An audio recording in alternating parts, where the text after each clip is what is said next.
Go. All right, so I obviously, let me just back up for 1 second. It was a Ron Burgundy situation. Sorry, I want to look over at you instead of the camera, but it was a Ron Burgundy situation. I shouldn't have labeled the video Jeff D. Lowe. I should have labeled the video Eitan Shander. Eitan Shander. Right, yes. and that was like that's what's going on in my head. I mean, there's a lot of things going on with technology. You're live streaming it then all of a sudden and all this stuff. So when he says what else is going on, I'm looking at the videos that I have up there. And the first thing you see is Jeff D. Lowe. You're like, Jeff D. Lowe has a video. It's dumb. It's kind of like I should have done, I don't know if he was talking to somebody on the case or something. You type out the last name, how it's pronounced versus how it's spelled. Yes. That's what I should have. That was a dumb move by me. That's on your rundown, is it not? Like you're calling me out for that, right? It was on my run, but also I don't think it spoiled anything. Like I think we were able to, if we went directly to the Jeff D. Lowe video right after that, it would have fucked it up. It would have fucked it up because people would have said, "Oh, I think that is Jeff D. Lowe." But the way like Kirk introduced it by saying you and Kirk calling me an asshole right there on the spot, that was perfect. Yes, and then coming back to it 20 minutes later, saying Eitan Shanders, he played along, and people were like, "Was this him?" Yes. And then obviously Kirk went to go to the bathroom or something, and Mike was like, "So was that Eitan Shanders?" So minus like appeasing Andy Mayo on Twitter right now, that's all like Quiggs manipulated the look of Jeff D. Lowe and Eitan Shander in one. Like, is that what it is? Yes, it's like a program where you kind of like put someone's face into the other person. Yes, and then from the voice standpoint, there's like programs you can use where if you like, there are programs out there where if I take an isolated sound of you talking, yes, Mike does this or Hack Rider, or one of his producers does this. That's how he gets like Stuttering John to introduce his. And stuff like that. If I have 10 hours of just you talking, I send it to this program, and then they're able to replicate the voice pretty spot on. So Jeff did it. He wrote the script, did it, and then they replicated the voice. Yes, yeah, probably, most likely. Yes, I believe so. Okay, that was in terms of takeaways from the videos. Obviously, that was by a mile the best video. I think that's probably in contention for at least the live shows that I've been a part of. One of the best videos in Kirkman and Show live show history. Probably just, I would say. Like there were definitely but it was like just the like, holy shit, this is like, it tricked people. Right. Like it got people like, holy shit. Like I heard someone say like, is that actually him? Like everyone was talking about that. Yes. Jeff beforehand, when he texted me the video, like, this looks incredible. And he was like, yeah, Quick said it's borderline illegal. Like I in 5 years from now, with all these new laws popping up about AI, and I think Gavin Newsom's trying to do some law. Like I don't think we'll be able to do that. In fairness, in a couple of years. In fairness, Eitan Shander sucks. Yes, but I don't think that would piss him off. Is that fair? I haven't seen anything on social media since. Yep. Right. And that video's been out there. I saw some people tweeting out the video. Obviously it came from our account this morning, so maybe that'll build a little bit, but I haven't seen him mess with that. And he shouldn't, because all the people watching on YouTube are from this program and from Kirk. So he shouldn't give a shit that we're poking fun of him. But then again, I mean, you could see him being like, now they're making me seem like I'm saying things I'm not actually saying. Yeah, it's just. But it's like, but also we didn't have him go in there and say something crazy, or right. Just him talking about the chat and all these inside jokes that he probably wouldn't even get. Right. All right, let's take it. We'll get the boring stuff kind of out of the way quick. I feel like you and I, even though we have our differences right now, we have our problems behind the scenes. Oh, yes. Pretty seamless in terms of execution of a live show working together. That was the most comfortable I think I've ever been in a situation, like a live show situation. Yes, that was very comfortable. Minus Julie being present for every fucking moment of it. But you and I working together was very like. I think it went great. And then I even think like the day before when Kirk was like, hey, we want to live stream it on YouTube for the Minifans, that was another wrench thrown in. I think that went perfect. Right. Too. And it helped. I think we have technology for the future, for future events that is going to help us make that a lot easier too. And we got to kind of like pilot that at Saco. Yes. Which is good. So that's like overall win, long-term a win, no problems. The guy, Ethan, who I would say we were debating whether or not he owned it. I think he just manages it. I think he manages it, and then Bud. There's some Bud. Huge guy. Trump guy, like monster Trump guy, but and donates stuff. That's how Steve, I know they said at the live show, Steve got it free because that guy is like, he's at every conservative main meeting humanly possible. So he was ecstatic for Friday night. But Ethan, basically, when he bought it from the other guy, I think he had to update the projector because the projector was so old. Yes, yeah. Like when Steve first did it, I remember when I had to go over it with him, he brought the entire control room. He brought with him. the MacBook. He brought everything. He brought the Wirecast computer that we used to stream. He brought everything with him, and it was just like it's just so much shit to try to set up for a live show. So hopefully we simplified that. So that was good. He's got all new equipment there. Everything was good. I don't even, I think it was seamless, like audio, video. I don't think we had one like stress out moment. The only part was we tested beforehand, but we couldn't tell until we got to it. Kirk's mic was kind of cutting. The wire was. That was a wire issue. Yeah, we probably needed to give it, or maybe he should have been sitting where I was, so he had a little bit more slack to his wiring, because I think he was pulling tight on it or something like that. I don't know, but we ended up switching it with yours. But yeah, I mean, not to like, I don't want to bore people with all the technical stuff, but I think it was fine. No, I think Saco is a great live show experience. Yeah, people were there. I mean, I think the ticket said that was probably a little bit of the controversy. The ticket said 4:30 for the tailgating. The tweet said 5:30. Some people showed up at 4:30 and it was fine. Majority of people showed up after 5:30 and got a couple hours of their tailgating and drinking in, and seemed to have a grand old time. It was great. By the time Kirk showed up around 8 o'clock or like 7:15ish and started walking around, it was packed. Yeah, it was perfect. It was perfect. Weather held up. It was freezing. I know you weren't cold. You were in your shorts. I was freezing. I'm sorry. People came out to me and said, that's a style choice. Just admit it. It was not. I have the I'm always cold guy type of thing. So Are I'm you cold sorry. in here? Because I'm hot in here. I said that to Mike, and Mike agreed with me, by the way. So even though I think he called me an asshole, he said like he used to wear a winter hat in here all the time. He said, I don't remember that, but that's what he said, not me. I know Kirk does like to keep it cool. Yeah, Kirk. He used to be like a 66 guy in here, right? Yeah, it was in the now it's summer. dropped down to 68. Yep. And I would always be. It's different in there with like all the computers and the heat that's off that shit. Yes, so it it's is a always little bit kinda warmer in there, obviously. But so whatever. It wasn't like freezing cold out, but it was comfortable. The rain held up. Everything was good. So all right, well that's all the boring stuff. Takeaways from the content side from your perspective. Takeaways from the content side. Obviously, I do think it showed that probably best going forward, or not best going forward, but you can tell when it's a Kirk idea video and then it's a not Kirk idea video. Right. Like, right. And even if he has nothing to do with it, like even the Clemmer video, I think it had potential, and Kirk said that was his idea. He gave that to him. Yep. The Coleman video, it was interesting. I think I like at the end there where he goes, and who am I voting for? It's always been the same. Like he thought like the fucking Minifans would erupt. Be like, right. yes, Coleman's on our side. He's ditching Mamala. Yep. Obviously mine were fucking horrific. But so good they were bad. So bad they were good. Sorry. Yes. When I was going through that, I was like, this might be perfect. Right. I don't necessarily, don't get me wrong, like it's always going to benefit everybody if it's Kirk's idea, Kirk's input, and Kirk. But the biggest thing to me is final review by Kirk, for him to give the recommendations after the fact. You know what I mean? Like you and I, that video that your father wouldn't do, I actually thought the concept, which was Kirk, by the way, but even after we produced it, I feel like that would have needed a Kirk Minahan seal of approval to be like, you guys did it right. You like captured what I was talking about. That's always when it like feels the best, when basically it's his idea and then he approves it at the end. Is when it hits. Yes. Yeah. So I don't know. I think Coleman's was clearly the worst.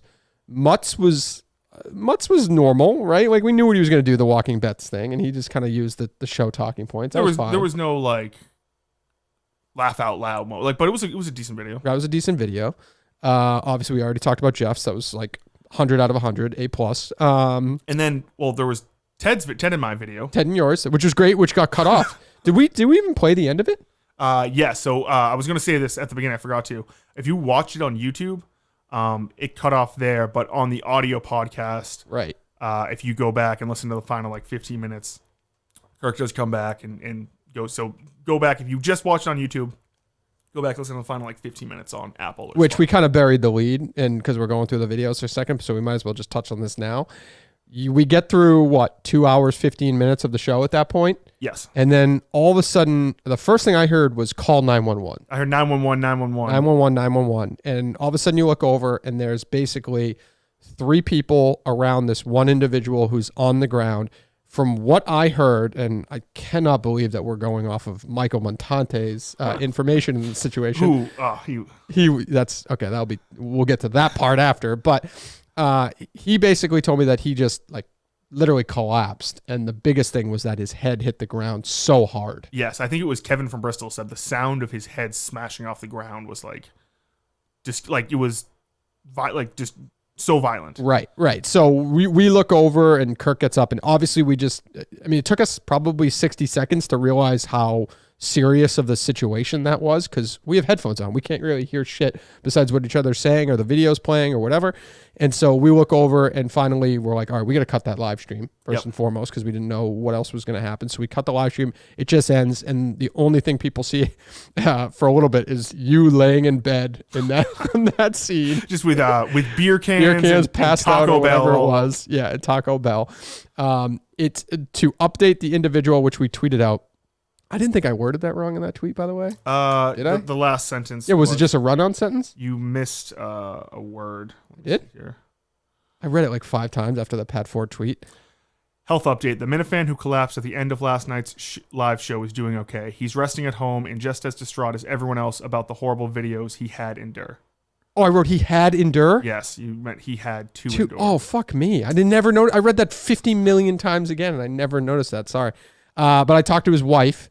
And he's resting well at home. Like everything I said is true. He's fine at home. It seems. I won't go into the health situation, but it didn't seem as bad. I texted you the screenshots, right? Yes. Like that's the best possible scenario. Oh, totally. Yeah. I mean, I don't think it's knock on wood, but it seems like he's on his way to recovery. Now, did Montante tell us initially that it was alcohol related, or did he say he thinks? Well, the first thing he comes up. He's like not to.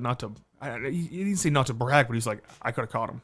He did say that. Him and fucking Julie in that moment, I don't think I will ever forget two people communicating in a serious... I understand we have to move around and like, we're endorsing everybody to back off that fucking guy, first and foremost. And the 3 people who were helping him sounded like saints. Like, I don't know how... One was a firefighter, right? Yes. So he like knew what he was doing and it was great because you would like, I was hearing him... I'm going to remember that just in case somebody collapses in front of me being like, hey, like... We're here. Do you know where you... He's asking all those basic, normal, good questions or whatever. And then all of a sudden, as that seriousness is happening, you hear Montante cracking a joke to Julie. Julie's laugh like permeates the entire fucking... The entire drive-in can hear Julie's laugh. And that literally probably didn't stop for like 20 minutes. It was cool because Montante just kept cracking jokes left and right. Yes. He goes, so he comes up, he's like, not to say anything, but he was right in front of me. I could have caught him. And it was like, okay. And then he comes back and then he comes, he's like, am I going to be the first to say it? Nah, this didn't happen before the vaccine.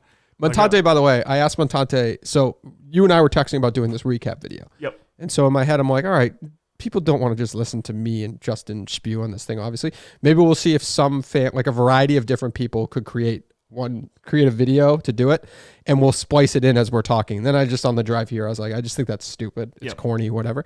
And so I had asked Julie to do one. She's the only one that I decided I think we have to play because she's so, and we don't have to play right now, but I just think like people are going to hate this video so much that I want to play it. However, Montante stayed on brand. He did not accept. I said, can you do a video just recapping the weekend of Saco? He's like, no, I told Justin, like he basically said what he said to you. I don't do videos. I'm like, this isn't like that. I'm not asking you to be funny. Say whatever you want. Do 30 seconds, 60 seconds. I don't give a shit. He's like, nope, never doing it again. So I almost give him credit for that. He's not backing out. He's like sticking to his guns. He's sticking to his guns. So it is what it is. But I'm rambling now. I either overall, that guy's doing great. So he's back at home. That to sum that situation about, we don't have any other information.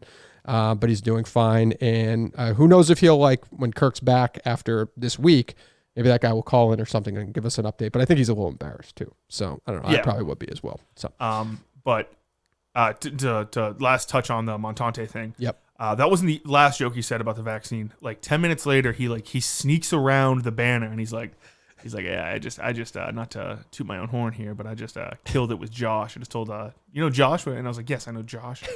And Kirk turns around and is like, Montante, go the fuck away. Like, he's going around being like, hey, I told this joke. He told some joke to Josh where Josh was like distraught. He's like, yeah, he turned on. The last thing he did was he subscribed to like Time Out Talk. Like, Josh's like so network stupid. show. He's so stupid. Why can't he just shut his mouth and just walk away every now and then? Like, just keep your distance to some extent. I don't know if Kirk mentioned this on air, but like as host of the show and leader of the community, like that's got to feel awkward for Kirk to like, is he right there by all the people rendering aid in that situation? Or is he like, did he say, I can't remember if he said that on the air. He said that on the air. He's like, what the fuck do I like? Right. I feel like, he has to go and the guy just smashed his head off the ground. Like, Right. You think he gives a fuck right now that in podcast Jesus is like, I will say this though, nobody used that opportunity, that 30 minutes, to like try to get pictures with Kirk or try to like chew his ear off. They gave Yes. Kirk space in that moment, which I would say that was an overall trend of Saco, by the way. Like, with these live shows, fans and Kirk is so close to these people and they know everything about all of our lives and stuff like that. The people try to come up at some inopportune times, hint nipples. But they come up at. He was good this week. He was great at this weekend. But a lot of people were like, they just gave us. They could tell when we were doing our shit and gave space, and definitely gave Kirk, I think, his space. Yeah, there's because there's been a couple times where it's like, you just hear like someone talking to Kirk about something that know he just doesn't want to talk about. Right. And you know who was super chatty? let me guess. Mike Geary was in his live show element before the show. Yeah, he was great. Now we went back to the hotel because we were trying to finalize video stuff and things like that. And you got a text from him being like, he's at the drive-in and I guess he didn't want to come back to the hotel or something like that. He didn't. Yeah, no, he was just there. He just was there. So you like literally were at the hotel for 5 minutes and then went back to go where he was. I don't think from the moment I got there, which was, let's call that 15 minutes later, Mike didn't sit down once until 5 minutes before the show. He was up chatting for that's got to be 3 hours.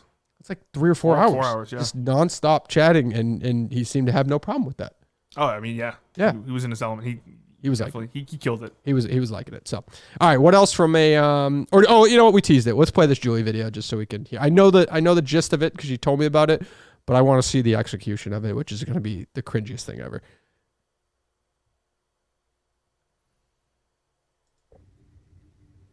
Another great minute weekend, one that I will never forget. Unfortunately, that also includes Justin's terrible therapy audio. Very disturbing. Kirk's performance was electric as always. Other highlights include the Jeff D'Lo Aton video. Shout out Quigs, very funny. Also the Justin Ted Sellers video that unfortunately almost killed someone. Glad to hear everyone's all right. Thanks to all the Minute fans that came out. It's great to be around so many people that share a passion for Podcast Jesus. Can't wait for the next one. Why is she thanking everyone for coming out? Like, why is that? You know what I mean? Like, is she like the spokesperson for the Kirk Minahan I don't know, show? but it was. I think after the video, whoever was recording that video put the gun down. It looked like it sounded like she was being held at gunpoint. I would say Podcast Jesus was electric. How do you feel about Julie sitting so close to the stage? And I think the theater shows are different. The theater shows, you do need bodies around to help with like problems that arise when we're on the stage or whatever. So I think it's different. What do you think about Julie sitting literally just, if you're looking at it, to the right of the stage, right next to us, hearing her laughter through the microphones? I love it. What did you? I love it. You I like think that spot for her? Sure. Okay. Go for it. All right.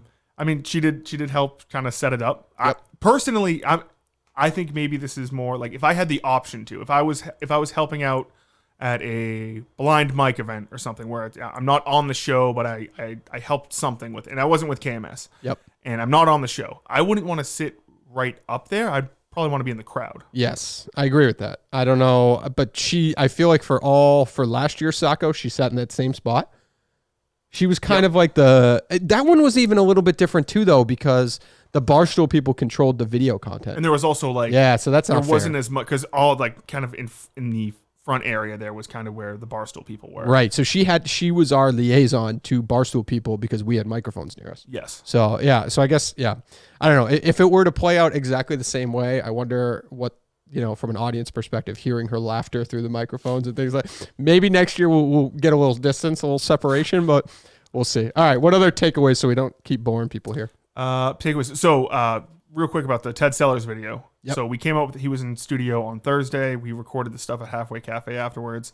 And then I recorded my parts on Saturday morning. So I go to a Walmart to get, you really didn't see it, but I had a big giant thing of sex lube. Where is it?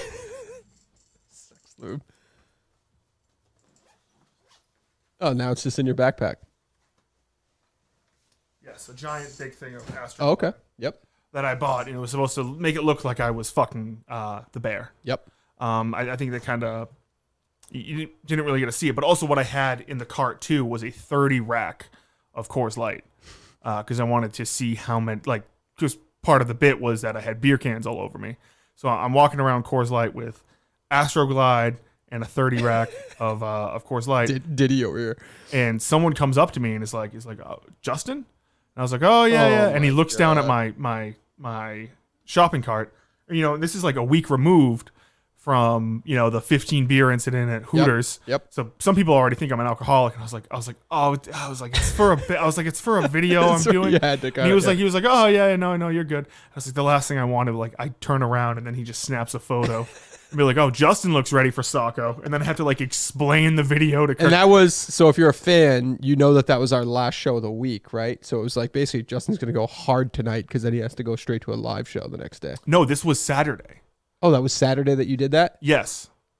So like I just didn't know. Oh, it's because I was literally just going to ask you, because you can't buy Coors Light at Walmart in Massachusetts, can you? Oh, I don't know. I don't think if you can in Massachusetts, Massachusetts, but in Maine. You okay. can. Yeah. Okay. So I bought that. And I was like, the last thing I wanted was like to have to explain, like, no, I'm not actually drinking. I don't have a 30 pack of beer for myself. Right. And that would have been so what I ended up having to do was I think I took like 22 of them and I just dumped them out of the sink, rinsed them out, put them all over. Oh, sure you did. I'm sure you did. Yeah. Did you drink any of those? Do you have any left over for after the show? I had 8 left over, I had 8 left over, and I drank 3 when I got back. Oh, no. Why did you not want to go out after? I'm just tired. I asked you that. I I'm was a like, tired boy. Okay.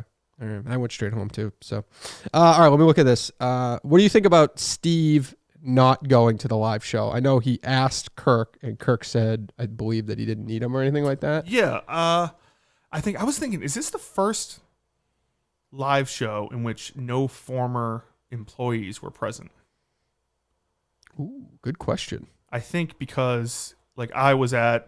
He didn't come to the Wilbur, did he? Because he was traveling. No. Right? No, he wasn't at the Wilbur. Yeah. But I was trying to say, but normally like these things, it's very funny that a year ago for the Saco, you know, Coleman and Gus get the job, and neither of them are there. Steve's not there. What do you think about that? So the Gus word on the street was that Gus was working for Amazon, right? So he had to he was like forced to do overtime. Is that the word? That's what I heard. I believe so. But either way, so he had to work. Let's call it that. Work, I get. What's your viewpoint on Coleman not going to the live show and choosing BC football over the live show? Or do you have inside information where that became almost like a work-like priority that is an excusable absence? I don't think it's a work-like priority. Yeah. I think he just wanted to. I mean, I think if you or I were in that situation, I would we had 100%. tickets, we would skip the football game and go to the live show. If I had tickets to the AFC Championship. Yeah, so I'm not like, if that's what he wants to do, that's fine. I just don't know. I wonder why that specifically he chose that. It was also a big BC game. I think he's been planning on going. It's a good one to go to. I know that. I think you see the videos of him afterwards, jumping around, and he was having fun. Oh yeah, he was having a good time. Okay. Yeah, I just think it's kind of like one of those things where he's still, a year ago he got the job was when he really started getting into the KMS universe. Like he doesn't have that, like even like before KMS you were involved in the KMS world, you know, going on Minifan shows, being a part of radio.com, and I've obviously followed Kirk since he's been in Barstool. So I don't think he has that, like it's like Kirk says, like when you cut someone, what do they bleed? Like you bleed KMS, I bleed Discord. I think it's just he bleeds BC football. Like if you were to give him Truth Serum, if you were to come on the show and say, what do you like more, Kirk Minhan show or BC football, he would say KMS. But I think if you gave him Truth Serum, it's but BC I also think which I don't think that's a bad thing. Yeah, I think that's just what it is. Yeah, but I would say, like, to devil's advocate, like if I had Jonas Brothers tickets that night and Kirk Minhan had a live show, I probably would have gone to the Kirk Minhan show. Yeah, no, you know. Well, that's what I mean. Like you bleed KMS. Yeah, but I mean, I don't bleed the Jonas Brothers. I'm being sarcastic. I'm trying to think of like somebody. He's a Bruce Springsteen guy. I don't think there's actually. There's not a great relatable thing for me. Like a Bruins game is probably the biggest thing I would be into, and I would still skip that. So yeah, I guess you're right. I don't know how to word that, but. And then Gus had to. The rumor is that he had to which work. is like, hey, good for Gus. Yep, that's fine. And so we get to keep track of Gus every single moment of every day now on Twitter. So all right, Coleman. We just talked about Coleman. Julie sitting by the stage. Oh. Quidditch guy, because a lot of people don't hear a lot about Quidditch guy, like helping the show. Yep. Quidditch guy's fantastic. Oh, he's the best. Like top to bottom, I don't have one complaint about him. He, even though he doesn't really have to, he like acts very professionally as an intern for the Kirk Minhan show. And so he was around very early. He came back to the hotel with us to like plan things. He took notes during the show to help us to speed up the process for after to get the upload up quicker so people could listen to it. Top to bottom, I don't have a bad word except for his like intern hiring process that we've gone over. I don't have a bad word about Quidditch Guy. Maybe that he just talks a little bit too much about those processes about finding the next intern. But besides that, I'm good. Quidditch Guy's the best. The best. All right. So what else? Any other takeaways that we should talk about? I mean, it was kind of mentioned on the show, the return of a Minifan who hasn't been around for quite some time. Who's that? Why am I blanking? David. Oh, David. Yep. Yes. David from Hall was there. Yep. We'll see it. I mean, obviously, we don't have to talk about the things that we talked about on the show, like Gloucester or Mick or anything like that. Yep. Mick's tweet. Oh, I know I'm pro Mick, so I like that tweet. I think that's good. I think people would have wanted Mick there. I think, don't you think? Yes, to some absolutely. extent. So that was a nice tweet. I'm not going to bash that tweet. I've seen other people do that, but I like that tweet. So go on. Yes. Hopefully he's doing well and everything like that. I know people think I must hate the guy, but I don't know. It is what it is. So yes, go on. The other thing too is that Kirk said obviously he's doing Surviving Barstool right now. If he wins Surviving Barstool, Saco next year, free of charge. Free of charge. The Steve Robinson discount applies to everybody at that point. Yeah, which is a great thing. So yeah, Steve will be going around and go actually. Actually, Kirk said you got to make a $25 donation. I feel like we glanced over this. I feel like even though Kirk said you're not needed, like Steve not going just to be there for the show is kind of weird. No. Yeah, but I think it's just like he doesn't really listen. Yeah. I mean, it's just like, or maybe like in his head, when he was setting up on Friday night. He's like, I don't listen to the show as much as I probably should, and like I think he's been very involved in taking down Triad Wheat. Yeah, that was helpful, by the way. I know a lot of people wish like Mike and the Minifans was live somewhere the Friday before. From our perspective of setting up the event, it was helpful that his event was the night before because there were at things the exact same place. At the exact same place because there was things that didn't need to change that sped up processes and things like that. So it was actually really helpful.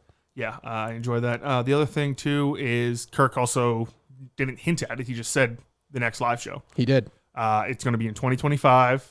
We don't know where well, we know it's going to be in the state of New Hampshire. We don't know exactly when or where, but that's exciting. That's a state that we have never gone to before. Yep. New Hampshire. So that's the next.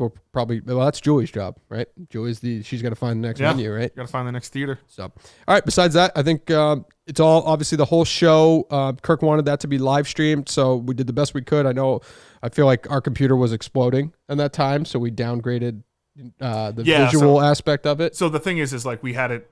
No one gives a fuck about this, but like the upload speed wasn't great. It was enough, so we had to downgrade it from high definition to standard definition. Right. So that's up there for you guys. If you are listening to this and go back, and if you just watched on YouTube, go back and no, truthfully, like if you're listening, this is just only going to be on YouTube. You've already watched that. Truthfully, this isn't going on like the RSS feed. No. People who But what I'm saying is, if you only watched it on YouTube and you're like, what happened? If you're just a YouTube only person, which I know there are a couple people, go to the RSS feed and listen to the final like 20 minutes. 100%. There are some funny quips, and after we found out the guy did not die, he's perfect, he's fine, he's recovering, and that's that. All right, so that's all I got from the show.